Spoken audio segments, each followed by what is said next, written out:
ناامنیو په پلازمینه کابل کې هم خلک اندېښمن کړي. د کابل په میرویس میدان سیمه کې د حلبي سازۍ کومه کوڅه چې لسګونه کارګران پکې په کار بوخت دي. دوی وایي چې د تیرو کلونو په پرتله اوس هم د کار چندان خوند نشته.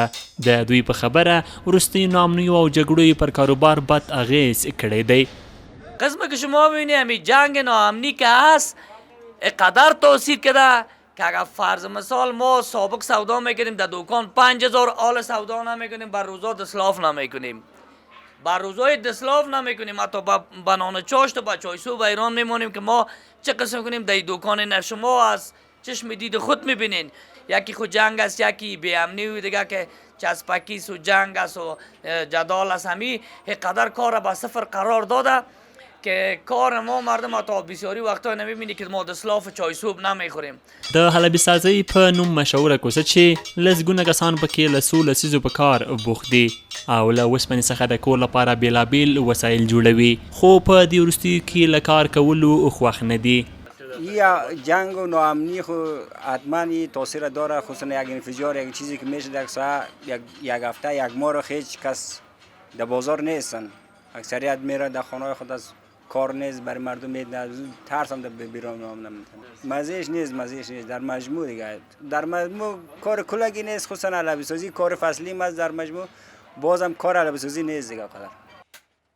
دغه هټیوال اندېښمن دي چې دوی اوسپنه له نورو هیوادونو په قیمته بیه پلوري او په وینای کله چې دوی یو جنس جوړوي دوی ته پکې هیڅ ګټه نه پاتې کیږي. د دوی په خبره حتی پرې ایستل زحمت هم ځای نه نیسي. دوی له حکومته غواړي چې په هیواد کې د اوسپنې تولیدي کارخانو ته ځانګړی پام وکړي.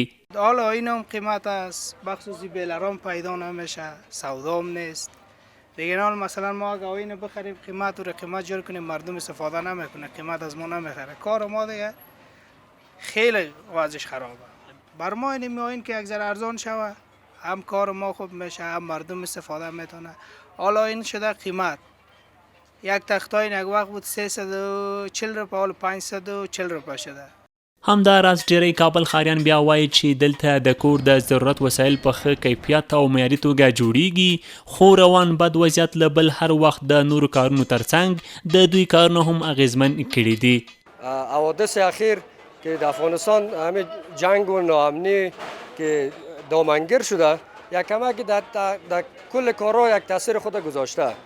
یعنی کارهای هم فهمید کم شده به خاطر از اینکه مردم سطح اقتصادش پایین آمده، نمیتونه که فهمید یام اما تو خریداری کنه و زیاد جور کرده برای به دکانشان ذخیره داشته باشه.